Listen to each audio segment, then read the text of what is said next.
Sapna's homeschooling या YouTube चॅनलमध्ये तुम्हा सर्वांचं स्वागत आहे. मित्रांनो, आज आपण नवीन अभ्यासक्रम 2026चा जो आहे त्याचा इयत्ता 6वीचा गणिताचा चौथा धडा आकृती बंध याचा सराव संच 4.2 सोडवणार आहोत. अतिशय सुंदर सराव संच आहे हा. चला, पहिला प्रश्न काय आहे बघा, खाली दिलेल्या संख्या मालिकेतील आकृतीबंध ओळखा आणि पुढील 3 संख्या लिहा. इथे आकृतीबंध आहेत. आता इथे बघा, पहिला प्रश्न जो आहे तिथे काय दिले आकृतीबंध 1 1 1 1 1.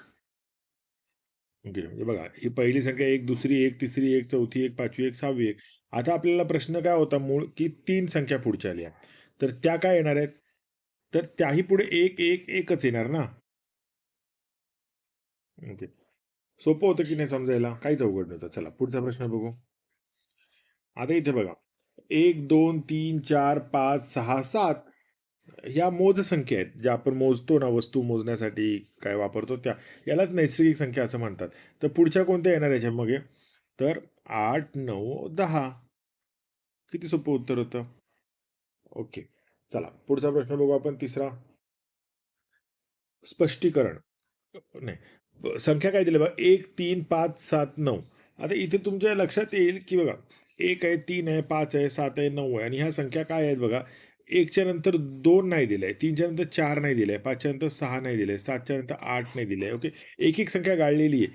पण ज्या गाळलेल्या संख्या आहेत त्या समसंख्या आहेत आणि आपण इथे लिहिलेल्या संख्या विषम संख्या आहेत. म्हणजे 9 च्या नंतरचा 10 नाही येणार, 11 येणार, 12 नाही येणार, 13 येणार आणि 14 पण नाही येणार, 15 येणार. बरोबर? तर ह्या क्रमवार विषम संख्या आहेत. चला पुढचा प्रश्न बघू चौथा. मगाशी ज्या संख्या गाळल्या होत्या ना त्या आता आपण इथे दिलेल्या आहेत. बघा 2 4 6 8 10 12 13 गाळलेली आहे, 14 इथे आहे, 15 गाळलेली आहे, 16 दिलेली आहे आणि 17 गाळलेली आहे, 18 दिलेली आहे. म्हणजे या कोणत्या आहेत? या क्रमवार समसंख्या आहेत आपल्या. ओके. तर समसंख्या आपण लिहिणार आहेत. आता इथे बघा 1 3 6 10 15 21 याला त्रिकोणी संख्या म्हणतात. त्रिकोणी संख्या म्हणजे कसं आता ते बघूया आपण. तर 1 म्हणजे 1. ओके, एक बिंदू. आता जर याचा त्रिकोण करायचा असेल ना आपल्याला तर असे 3 बिंदू करावे लागतात. ओके. आता अजून हा मोठा त्रिकोण करायचा तर काय करावं लागेल? अजून त्रिकोण. बघा याची एक खासियत लक्षात घ्या, की याच्या सगळ्या बाजूला तुम्हाला 3च बिंदू दिसतील, है की नाही? मग आता याला अजून वाढवायचं तर कसं वाढवणार आपण? खाली 4 बिंदू. पण आता बघा बाजूला पण सगळे 4 बिंदू झाले की नाही? मग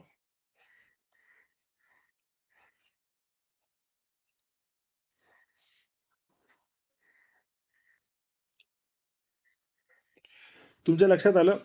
पहिली संख्या कोणती होती? 1 होती. मग दुसरी कोणती होती? 3.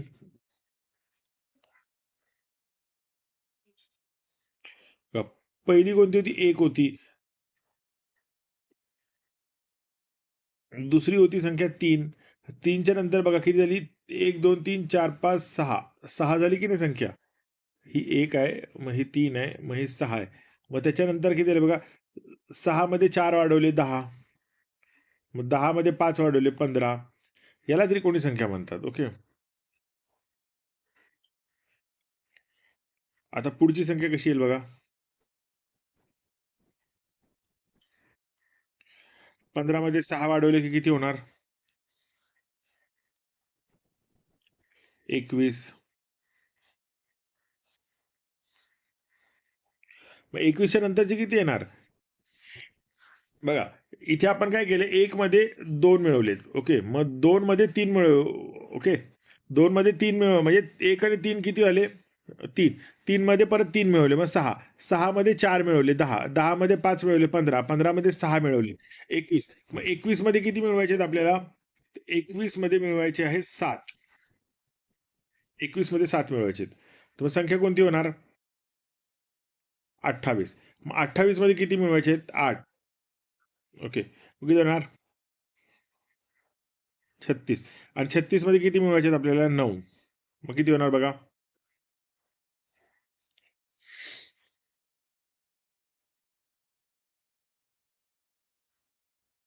45. ओके. मग 28, 36 आणि 45 अशा आपल्या संख्या आहेत. ह्याला त्रिकोणी संख्या असं म्हणतात. त्रिकोणी संख्या हा कॉन्सेप्ट पण तुम्हाला कळालेला असेल. नसेल कळालं तर मला कमेंटमध्ये कळवा. मी तुम्हाला परत समजवेन. आता चौकोनी संख्या. ओके. चौकोनी संख्या कशा असतात बघा. पहिली संख्या 1 आहे. आहे की नाही? मग दुसरी संख्या कोणती येणार? चौकोनी संख्या म्हणजे 4. 1, 4. मग हा चौकोन अजून मोठा करायचा आपण. बघा चारी बाजूला समान बिंदू आहे. इथं वरती 3, उजवीकडे 3, डावीकडे 3, खाली पण 3 म्हणजे किती झाले? 9. आता हा चौकोन अजून मोठा करायचा. तर किती झाले? 16. मग ह्याला अजून मोठा करा.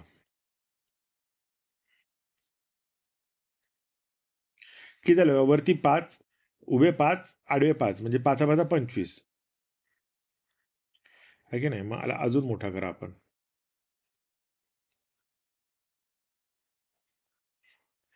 किती झाले? बघा 36.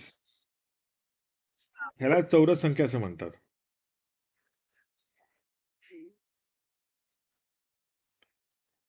आता कोणता झाला? 36च्या पुढे 49. कारण हा 7चा वर्ग आहे की नाही? आडव्या 7 आहेत, वरती पण 7 आहे. 7 1 7 7 2 14 7 23 7 चौकोट 7 7 7 42 7 7 49. मग तसंच पुढची संख्या काय येणार? 8 बिंदू. बरोबर? 8 8 काय येणार? 64. आणि तसंच 9 9 81 बघा.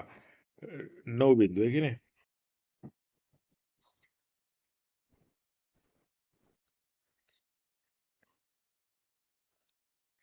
बरोबर आहे? तर ह्या आपल्या चौरस संख्या आहेत. म्हणजे प्रत्येक पुढच्या संख्येचा वर्ग करत जायचा आपल्याला.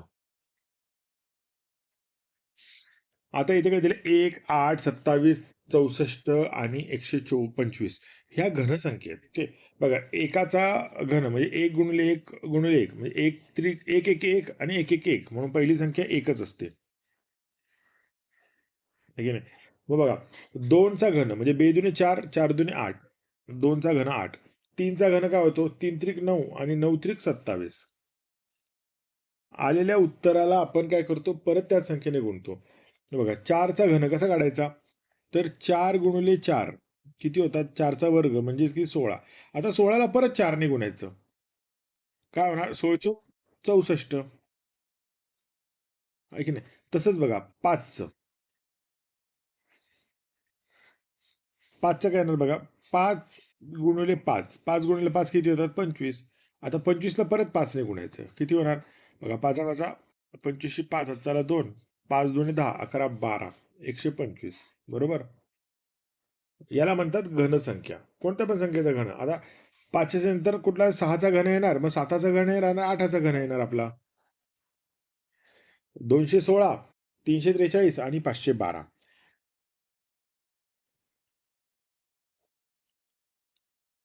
आता इथे बघा काय, ही फिनोबाची श्रेणी म्हणतात त्याला. मागील दोन संख्यांची बेरीज मिळून पुढील संख्या बनते. म्हणजे बघा 0 अधिक 1 किती होणार? 1. मग 1 अधिक 1 किती? थांबा. 0 आणि 1 ची बेरीज किती येते? हे 1. बरोबर. आता 1 आणि 1 ची बेरीज किती होतात? तर 2. मग 2 1 आणि 2 ची बेरीज. 1 आणि 2 ची बेरीज किती होणार? तर हे 3 उत्तर आहे. मग 2 आणि 3 ची बेरीज किती होणार? तर 5. मग 3 आणि 5 ची बेरीज किती होणार? तर 8. ओके नाही? मग 8 आणि 5 ची बेरीज किती होणार? तर 13. आणि 8 आणि 13 ची बेरीज किती होणार? तर 21. अशा पद्धतीने पुढं. तर मग 13 आणि 21 ची बेरीज किती होणार? ओके. मग ते आपल्याला लिहायचं आहे. 13 आणि 21 ची बेरीज किती होणार आपली? 13 आणि 21 ची बेरीज होते 34. 21 आणि 34 ची बेरीज होते 55 आणि 34 आणि 55 ची बेरीज होते 89. तसंच पुढे जाऊ शकतो आपण. 55 89 ची बेरीज पुढे काढत जायची. आता बघा इथे काय दिलं? 1 2 4 8 16 32 64. तर प्रत्येकाला 2 ने गुणायचे. ओके. म्हणजे 1 ला 2 ने गुणलं तर काय येणार उत्तर आपलं? 1 ला 2 ने गुणलं तर 1 गुणिले 2 बेके बे. म्हणजे हे आपलं उत्तर आलेलं आहे इथे 2. मग आता जे उत्तर आलं ना, त्या उत्तराला 2 ने गुणायचे. बे दुने 4. हे दुसरं आलं. मग 4ला परत 2ने गुणा. किती होतं? 4 दुणे 8. हे उत्तर आलं आपलं. मग 8ला परत 2ने गुणा. किती होतं? 8 दुणे 16. मग 16 गुणिले 2 किती येणार? 32. 32 गुणिले 2 किती येणार? 64. आहे की नाही? मग 64 दुणे किती येणार? 64 दुणे होणार 128. 128 दुणे 256 आणि 256 दुणे 512. या संख्यांची गोष्ट तुम्हाला आठवते का? ह्या संख्या तुम्ही सारख्या ऐकलेल्या आहेत. मोबाईलच्या मेमरी कार्डमध्ये. तुम्ही फार पूर्वीचे जर मोबाईल बघितले, तर ते 2 जीबी, 4 जीबी, 8 जीबी मेमरीवाले असायचे. नंतर 16 जीबी, 32 जीबी, 64 जीबीवाले आले आणि आता सर्रास तुम्हाला 128 जीबी, 256 जीबी आणि 512 जीबीचे मोबाईल असे मेमरी कार्ड तुम्हाला बघायला भेटतात. म्हणजे मोबाईलच्या मेमरी कार्डमध्ये वाढीव संख्या ह्या अशा पद्धतीने मांडलेल्या. आता 128 जीबीचं मेमरी कार्ड दिसतं, 256 जीबी दिसतं. मधल्या कोणत्या संख्या तुम्हाला दिसत नाहीत. ओके. तर ह्या अशा पद्धतीनेच त्या 2ने गुणत चाललेले आहेत पुढे. आता पुढच्या काळात कदाचित 512 गुणिले 2 तर त्याच्या प्रमाणात जे उत्तर असतील तसे आपल्याला मेमरी कार्ड बघायला मिळू शकते. आता इथे बघा 1, 3, 9, 27, 81. आता मगाशी काय केलं आपण? आलेल्या उत्तराला 2 ने गुणलं. तसंच आलेल्या उत्तराला 3 ने गुणायचं. तर बघा 1 त्रिक 3. ओके. 1 गुणिले 3चं काय येणार? 1 पासून सुरुवात केली. 1 त्रिक 3. मग 3 त्रिक किती होतात? 9. मग 9 त्रिक किती होणार? 9 त्रिक होतात 27. मग 27 त्रिक किती होतात? 27 त्रिक होतात 81. आता पुढे करा गुणाकार. गुणाकार यायला पाहिजेत आता मित्रांनो, कारण गुणाकारासाठी पाढे पाठवायचे. पाढे असतील तरच असे मोठे गुणाकार तुम्हाला जमणार आहेत. ओके. मग बघा 81 त्रिक 243, 243 त्रिक 729, 729 त्रिक 2187. मित्रांनो, हा स्वाध्याय कसा वाटला हे मला कमेंट्समध्ये कळवा आणि पुढचा व्हिडिओ कोणता हवा आहे तेही मला सांगा, म्हणजे तो लवकरात लवकर मी तुम्हाला व्हिडिओ देण्याचा प्रयत्न करेन. धन्यवाद.